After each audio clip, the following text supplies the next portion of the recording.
So this is exercise number 5 in pivot tables.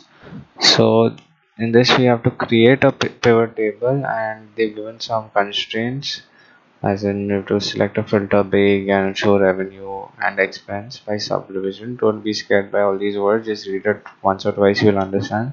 Change the group segment filter to medium or small. So this is one question, this is another question, and keep the pivot tables in a separate tab. Okay, so let's do it. So first of all, select your table, insert pivot table, plot chart. Yeah, new worksheet. Since I said new worksheet, then I would just recommend you all to duplicate this, or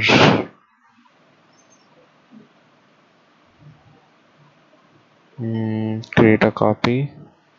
Okay, so here you go. So the first thing they've told you that the group segment has to be in the filter of big, I think, yeah, big, and your revenue and expenses you have to show. So just select big, big, and you're done. Okay, now for the other one you have to put your group segment again here, group segment here, revenue here, expenses here. Select group segment, sorry, then go here, and they said that you have to just show your medium and small. So it's done.